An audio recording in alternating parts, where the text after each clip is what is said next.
Isang magandang araw na naman sa ating lahat mga farmers at welcome na naman po kayo dito sa aming channel. So ngayong araw ay nandito na naman po tayo sa ating area ng mga alagang manok at pato. So medyo maluwag na po yung ating panahon sa ngayon. Nakaka-standby na naman tayo dito. At kahit papano ay nakakapagtrabaho po tayo paunti-unti.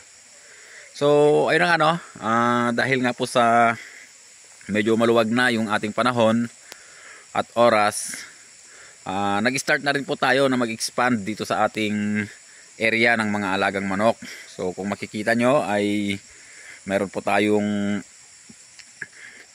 tinatabas at pinapatag sa area na to. So ayan po mga ka-farmers, tuwing meron po tayong mga bakanting oras, pagkatapos po nating ayusin yung ating mga alaga, yung pang-araw-araw na ginagawa natin. So pag may natirang oras po tayo, dito po natin ngayon ginugugol. So matagal pong na bakante itong gawa na to, pero tayo po yung nagpapasalamat at kahit papano ay nagagawa na naman natin dahil nga sa wala na po tayong iniisip na trabaho. So kung mapapansin nyo mga farmers, pagka napantay natin to, napatag natin at natanggal tong nakaumbok dito, ay luluwag itong ating area. So ang unang plano po namin dati dito ay mas mababa po dito. Kaya lang mga ka-farmers, nung muling nakatambay na po tayo dito or nakapag-stay, pinag-isipan po nating mabuti. Parang mas maganda po pagka ipapantay na lang natin at medyo maluwag-luwag yung ating mapupwestuhan ng ating mga alaga. So ayan, tignan po natin dito sa may bandang part ng ating manukan. So nandito tayo sa manukan. So ay mga farmers, pag nadiretso po natin yan na pantay, napatag, so maluwag-luwag po, marami po tayong pwedeng mailagay dyan. So kung mag-extend tayo ng pabahay, pwede na po. Pero ang balak dito ay lalagyan po natin ng net at yero sa may bandang baba, pinakabakod niya. And yung mga alaga nating pato at saka pabo and yung ibang manok is papakawalan na lang po natin silang lahat dito para isahan na lang yung sa pagpapakain, paglalagay ng tubig. Hindi na po siya masyadong matrabaho. So ayun po yung ating plano sa ngayon. And silipin lang po natin itong ating ginawa dito sa loob. Although hindi pa naman tayo totally nakakapag ayos-ayos dito sa loob. Pero ang kagandaan na lang po dito ay naiayos po natin yung ating mga alaga. And siya nga pala, may nag-order po sa atin ng 3 manok. So ayan, ibibigay natin mamaya. 3 lalaki po siya. And ayos naman para mayroon tayong pambili ng ating pampatuka sa ating mga alaga. And dahil nga po sa sobrang excited po tayo na magparami ulit ng ating mga alaga. So yung rooster po natin na pinapahinga at saka yung inahin natin na pinakamatanda. Actually ito po yung may anak na 10 ngayon. Brinid po natin ulit sila para naman mabilis yung ating pagpaparami. And yung inahin po natin na yan ay napakarami na pong sisiw ang naibigay sa atin. Kaya hanggat kaya pang mag-produce, hindi muna natin siya i-dispose. So ayan, medyo makalat dito sa ating pabahay ng ating mga alagang manok. So inuunti-unti naman natin yung iligpit. And ito po yung kasalukuyang estado ngayon ng ating pabahay ng mga alaga. So nandito po yung ating mga panabong. May konti pa tayo ditong lalagyan ng net. And dito sa area na to, lalagyan natin ng pinto para in case na makawala po yung mga rooster nating iba ay hindi po madidisgrasya itong ginagamit nating broodcock. So isa na lang po yung broodcock natin.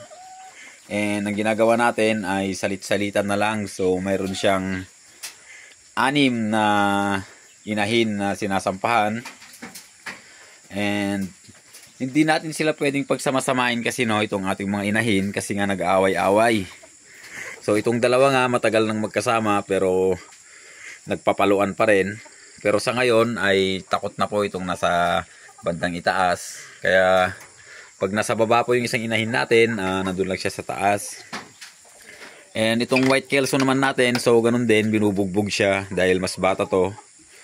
Kaya pinaghiwa-hiwalay na lang talaga natin sila para naman hindi madisgrasya itong ating mga alaga.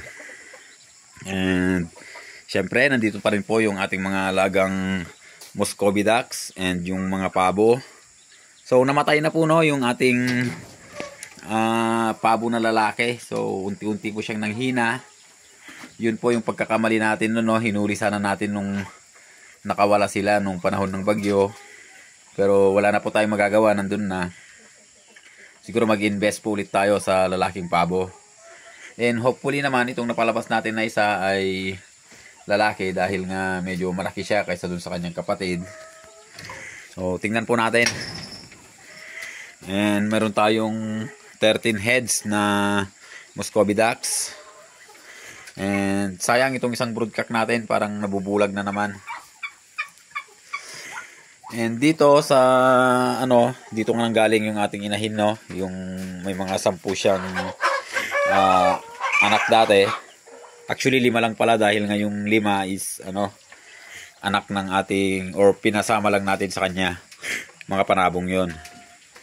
Ito, pag napunta dito si father, ibibigay na natin to sa kanya sa Pangasinan.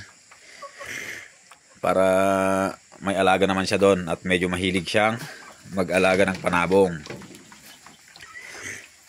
So dito wala namang problema. Medyo marami-rami pa pala itong ating mga breeders na naiwan no. Nasa 20 plus pa pala kasama tong mga 4 na rooster. So mabilis lang magparami ng mga ka-farmers. Medyo lang natin.